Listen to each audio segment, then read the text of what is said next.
February 1st, 2019. I'm your host, Stephen Vanover, on the Sports Talk Line Network, where we talk sports 24/7, 365. Welcome to a Super Bowl special edition, as we have Sports Talk Line correspondent, writer, podcaster, all-around stud, Muffin Brian Cole, with feet on the ground in Atlanta. Hey, my man, welcome to the show. Hey, it's good to be here. This is my first time on the live version, so I'm a big fan.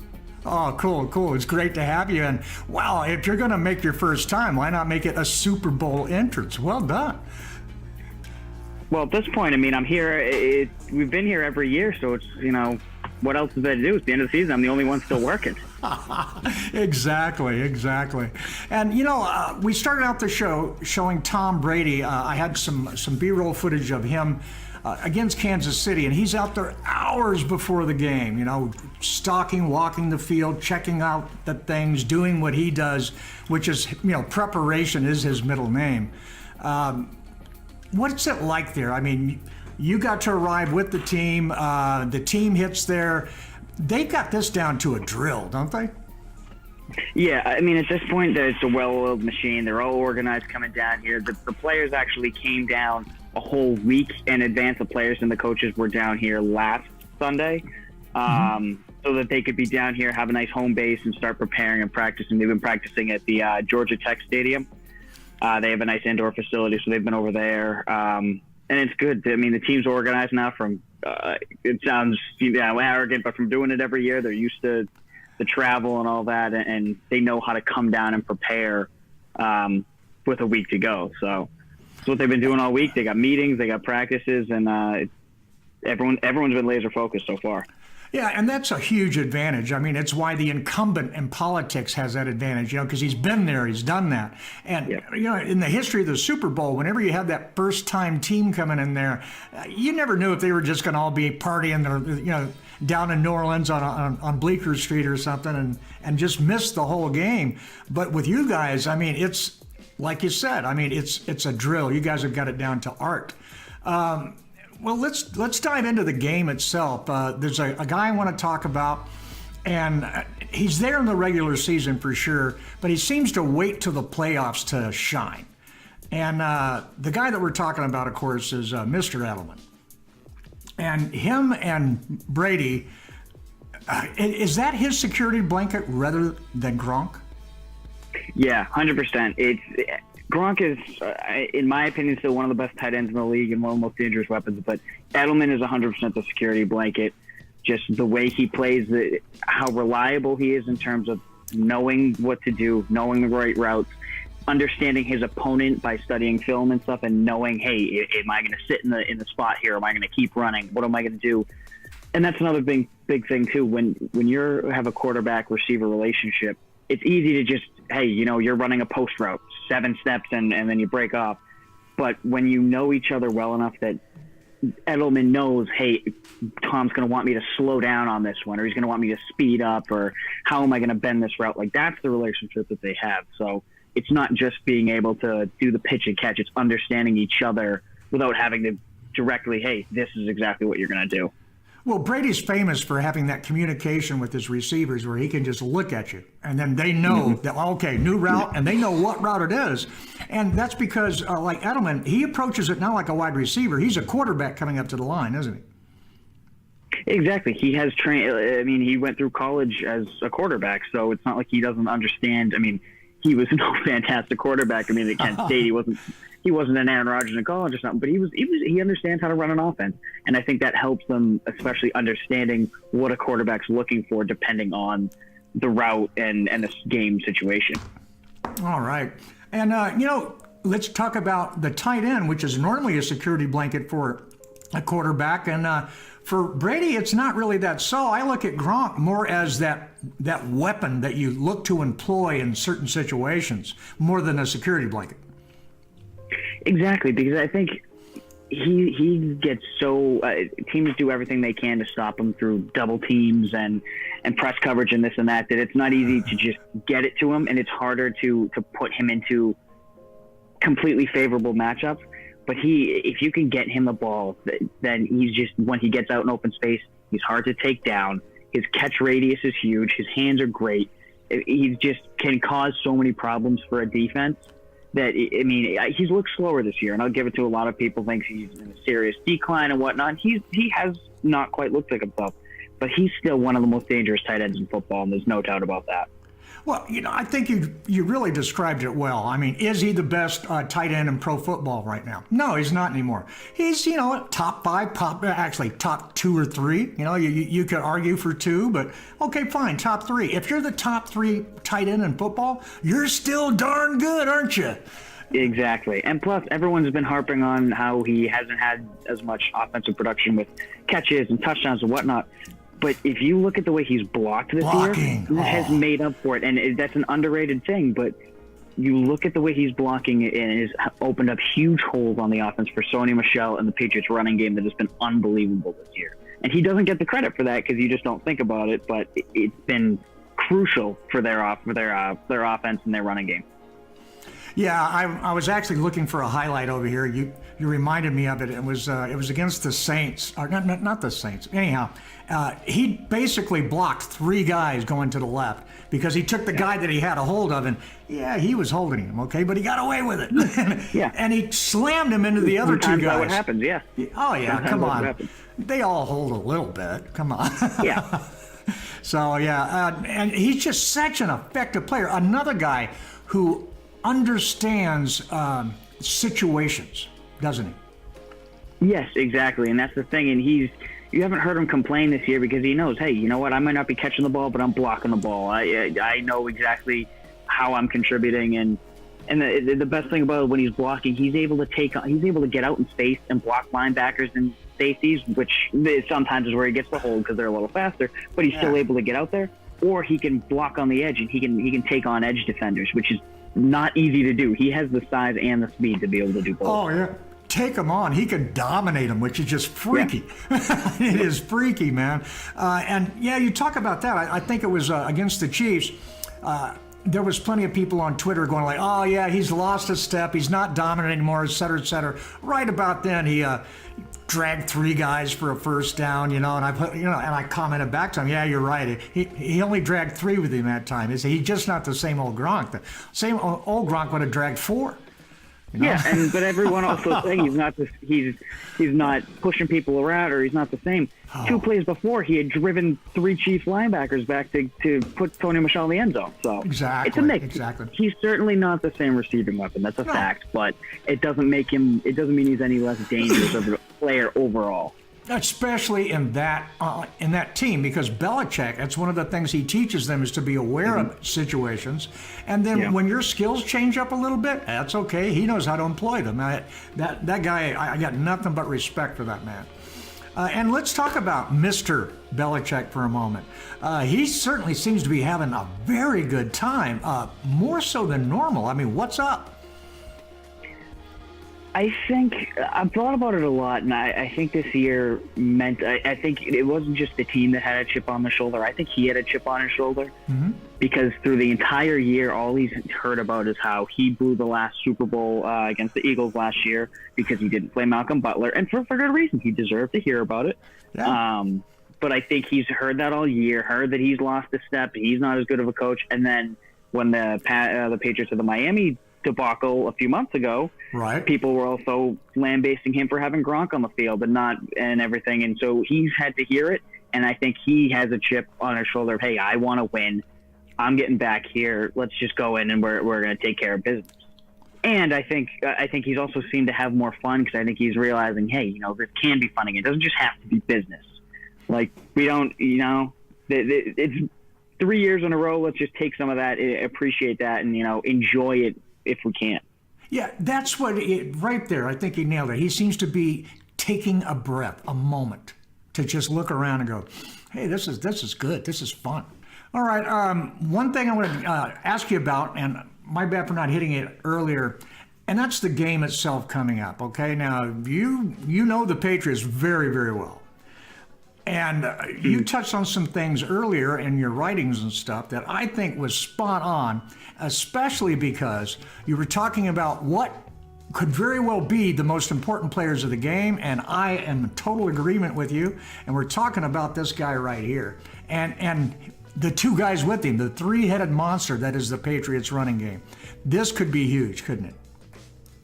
Yeah, and I think that's huge. I mean, the Patriots have had a decent running attack over the past couple of years. I mean, last year they had Deion Lewis, and the year before they had Deion Lewis and LeGarrette Blount, and they bounced around, and they had some good things. And I mean, 2 years ago, LeGarrette Blount had 18 touchdowns, which was impressive. But this year it's felt different, where before they were a pass-first, run-second team that could run the ball, but you were never necessarily scared of their run game. This year, they've turned it in. They've become a team who could beat you just with a run. The past month, the last 2 games of the regular season and the 2 playoff games, they have dominated in the run game and just said, "Hey, we are just going to out-tough you." It's nothing crazy. It's not all this jet sweep stuff. They just put a fullback, they put a running back, and they just beat the crap out of you. Well, if you're going to put a fullback, you might as well have the best one in the NFL. That's well done. And this is what I've noticed. The Patriots historically have used the pass to set up the run. And that's not the case exactly. now. Exactly. Now it's the complete opposite, where it looks like they're using the run to set up the pass, which is how it used to be. And that's in a league that's become so pass heavy. It's incredible the Patriots have found a way to switch it around and now are doing the opposite. And it's set up there. I mean, they've had a great play action game plan for years now, but this year's been even better because their run game is so strong and teams have to respect the run. Right.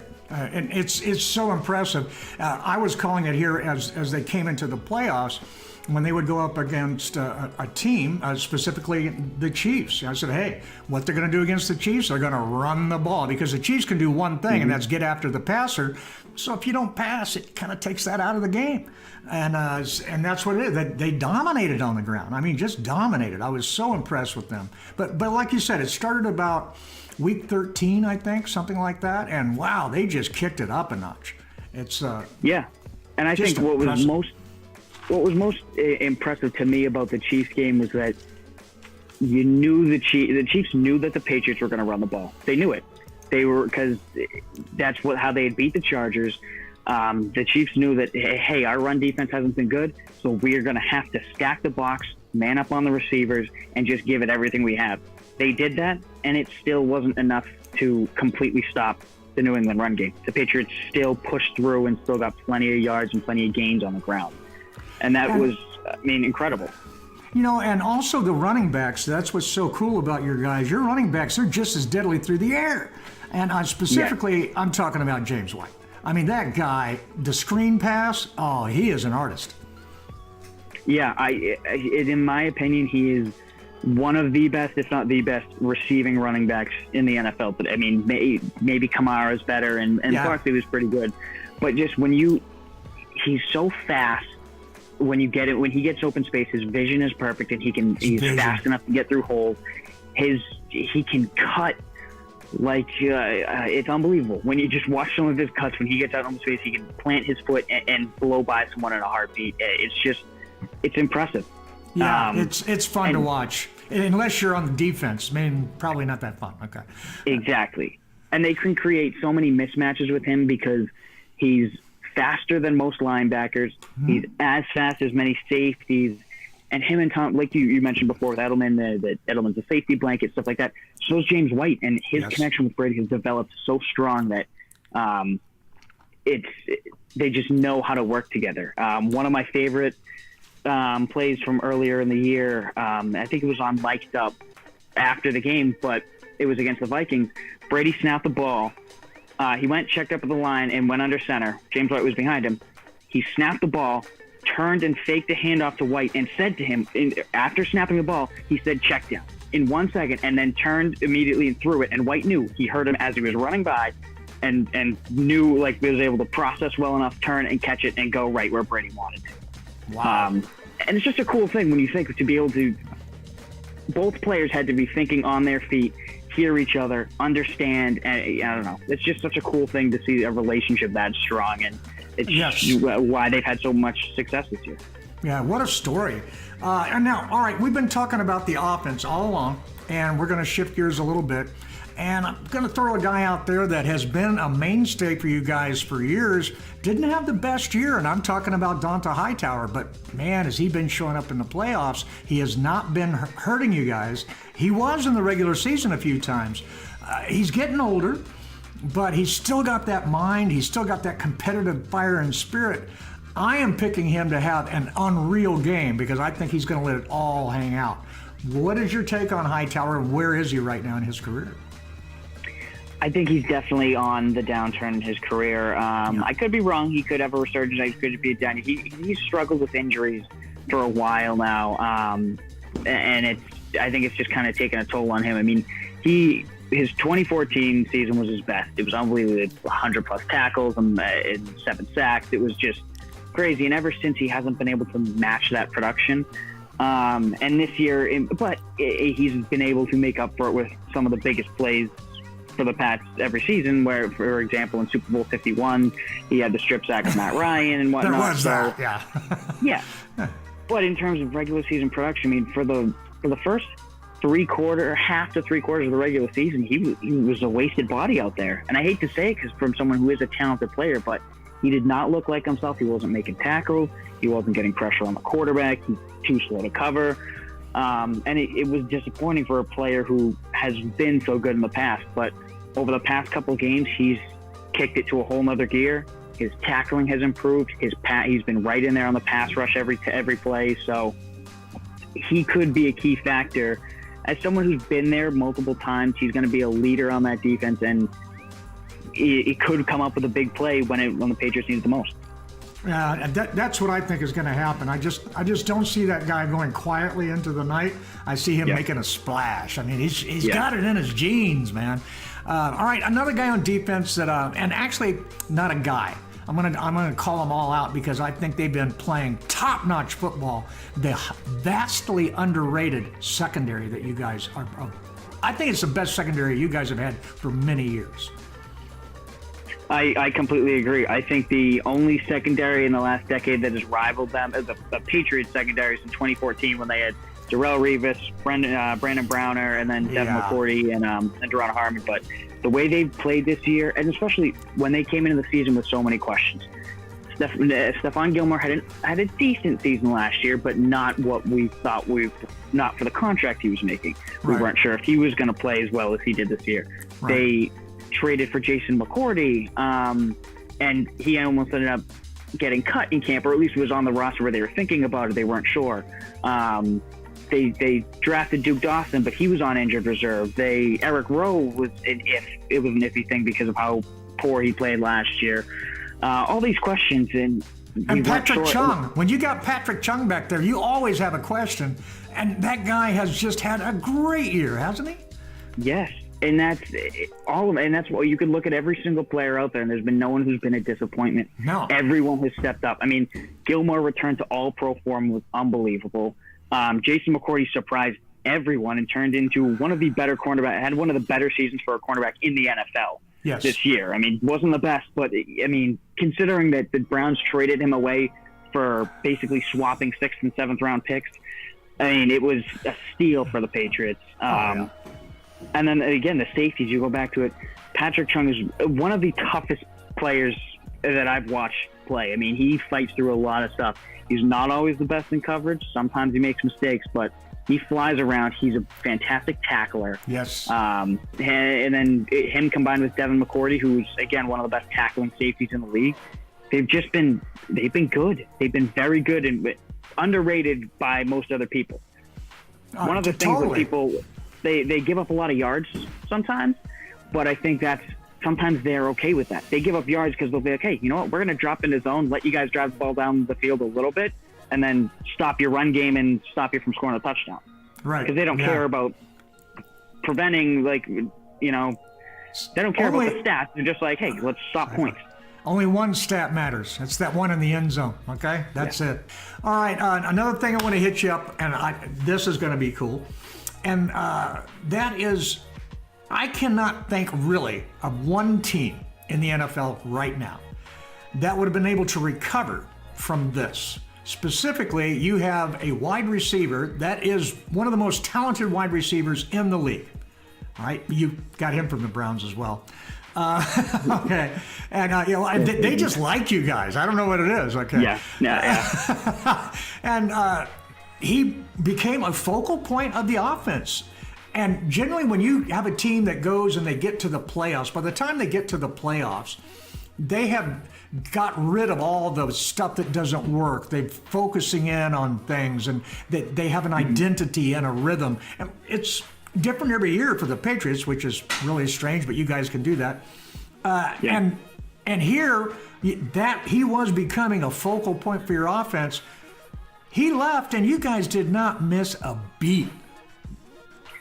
How does that happen? Someone, it doesn't make sense, and that's the thing. But I said it to someone as once Gordon was suspended by the league. I said he has been fantastic this year. He's looked like a career resurgence. The team is better with him, but so it doesn't make sense. But I said it, the team will be better. Like the offense will run better without him. I think at times they were forcing the ball to Gordon, and he was able to make plays, and so it worked.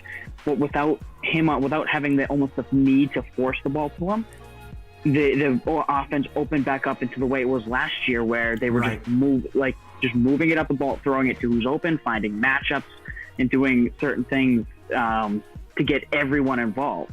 Well, it's what the Dallas Cowboys were trying to explain. And Garrett watches Belichick very closely and has tried to emulate a lot that he does. And they didn't want a WR1 because when you have that focal point, teams can focal on it, and then they know what to stop. They wanted to spread the ball around. Well, they didn't have a good enough quarterback, a receiver. For whatever reason, it just didn't work. They needed the other thing. But exactly what you're talking about, when Josh was there, he became a focal point for the offense, so the defense knew what to focus on. Now they don't.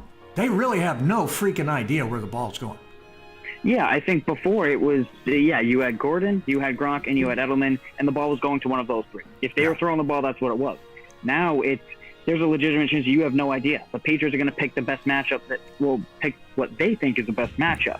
So as a defense, you don't know what that's going to be. It's just for some reason, it doesn't make sense, but the Patriots are the team that it's just flowing better now that they have one less very talented player. It just doesn't seem to work out that way, addition through subtraction, but it definitely did for you guys. Okay, we're going to wrap it up here. This has been a really nice thing, and hopefully we're going to get you back and do a little of the pregame show that we're going to be doing. Okay, Brian, it's always a pleasure. Before you go, can you tell everybody out here listening how they can find you on Twitter and about some of the work you do for Sports Talkline? Yeah, you can find me at @B_Cole. That's my name on Twitter. I'm writing on the Patriots all the time. I'm trying to get more live podcasts and videos in, especially this week. Over the next couple days, I've been trying to take some videos around at the NFL experience and Super Bowl experience and different things here to just try to give everyone a background of what it's like here. So we're going to try to get some of those together. I'm going to try to get some stuff from the stadium between tomorrow and Sunday. So give me a read, give me a listen, give me a comment, and hopefully we can get some good stuff out there. All right. And for everybody, thank you so much for taking time out of your day to be with us. Before you go, for those of you listening on YouTube, you know the drill. Hit that subscribe button. Hit that little bell. On Twitter, come on, give us a retweet and follow that account. All right. And for everybody else, taking time out of your day, till next time, listen like you play with intensity.